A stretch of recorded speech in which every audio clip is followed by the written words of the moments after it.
Di pedalaman Kalimantan, terdapat sebuah desa terpencil bernama Rimba Jaya. Desa ini dikelilingi oleh hutan lebat yang oleh penduduk disebut hutan binuang. Meski menjadi sumber kehidupan dengan hasil hutan seperti kayu garu dan madu hutan, warga desa selalu memperingatkan untuk tidak sembarangan masuk ke sana, terutama setelah matahari terbenam. Konon, hutan ini dijaga oleh roh kuno bernama Ningrat Hitam yang tidak suka jika wilayahnya diusik. Pada suatu pagi, Jaka memutuskan untuk pergi ke hutan binuang bersama dua temannya, Wandi dan Rudi.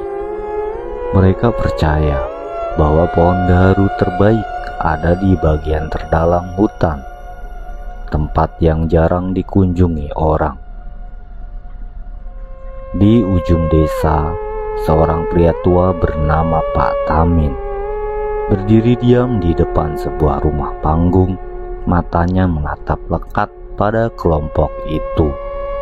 Wajahnya kaku dengan garis-garis usia yang menceritakan banyak cerita.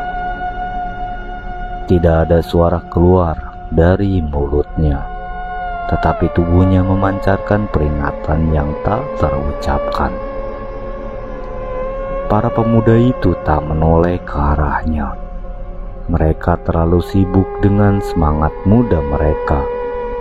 Mereka hanya percaya bahwa hutan hanya sekedar tempat untuk mencari penghasilan, seperti menebang pohon.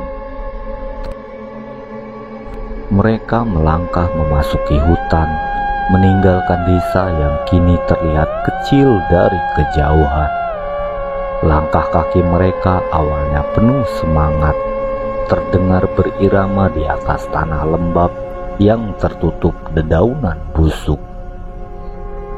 Namun semakin jauh mereka melangkah, semakin suram suasana di sekitar mereka.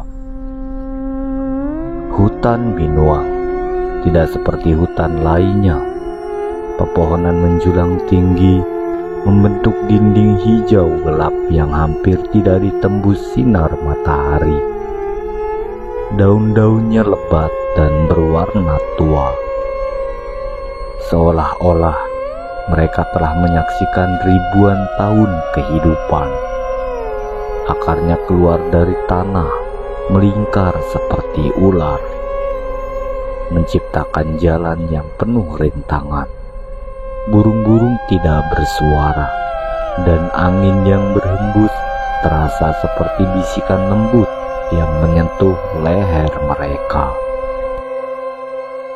Setelah beberapa jam berjalan, mereka berhenti di sebuah area yang lebih terbuka. Di tengahnya berdiri sebuah pohon besar, lebih tinggi dan lebar dari pohon-pohon lain di sekitarnya. Kulit pohonnya kasar dan gelap, dengan ukiran samar yang menyerupai wajah manusia. Salah satu dari mereka bernama Wandi mendekati pohon itu. Ia mengangkat tangannya menyentuh permukaan kayu yang keras. Getaran aneh menjalar melalui tubuhnya, membuatnya tertegun sejenak. Angin tiba-tiba berhembus dari arah yang tak jelas, membawa bau busuk seperti bangkai yang telah lama membusuk. Daun-daun di sekitar mereka berguguran, berputar-putar di udara sebelum jatuh ke tanah, dan hutan menjadi sunyi.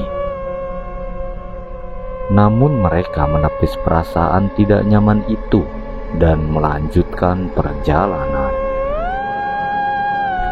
Malam pertama pun tiba.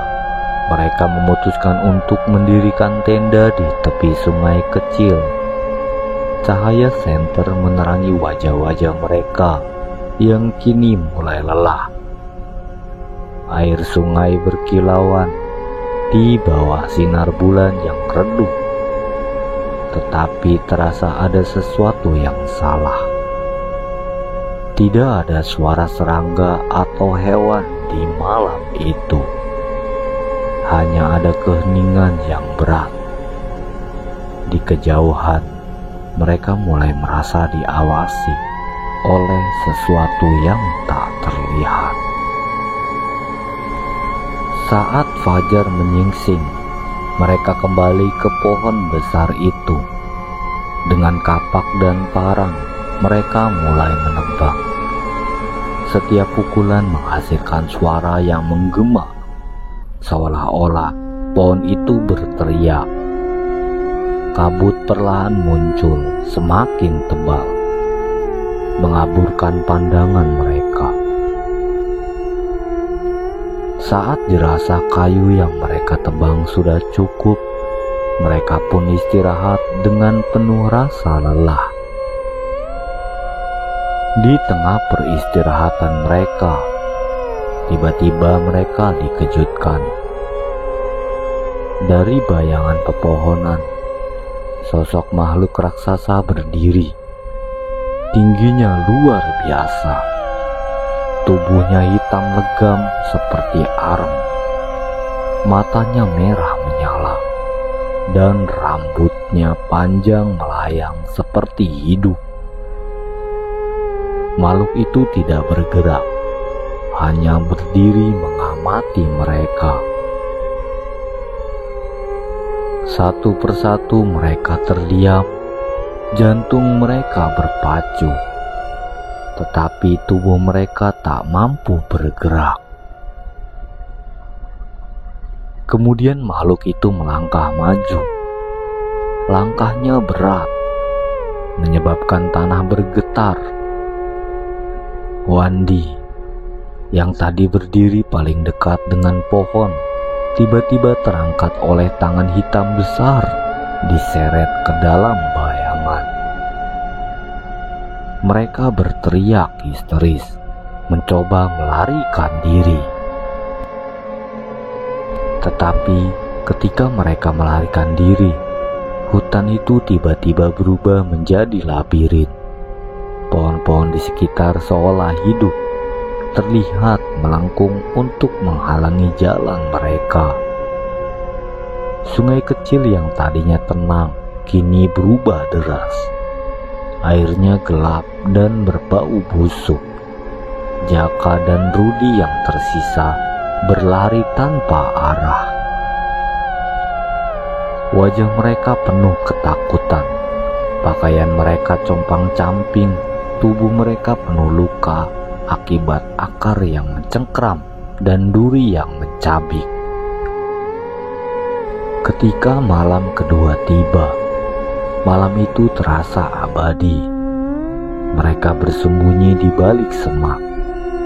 Napas mereka tertahan saat suara langkah berat terdengar mendekat. Makhluk itu tidak terlihat, tetapi mereka tahu ia ada di sana, selalu mengintai. Mereka tidak tidur, hanya menunggu dengan tubuh gemetar dan hati yang dipenuhi penyesalan. Pagi pun tiba. Mereka keluar dari semak-semak, sampai akhirnya mereka menemukan jalan keluar. Cahaya matahari pagi terasa seperti berkah, tetapi tubuh mereka terlalu lemah untuk bersuka cita. Jaka dan Rudi akhirnya tiba di desa, disambut oleh pandangan penuh tanda tanya dari warga. Pak Tamin, pria tua yang memperingatkan mereka, berdiri di tengah kerumunan. Ekspresinya penuh kesedihan, seolah ia telah kehilangan sesuatu yang berharga, karena Wandi tidak terlihat.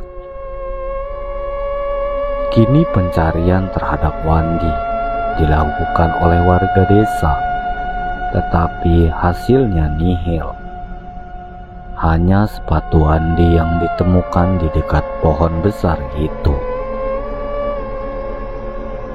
Di kejauhan, hutan Binuang berdiri megah.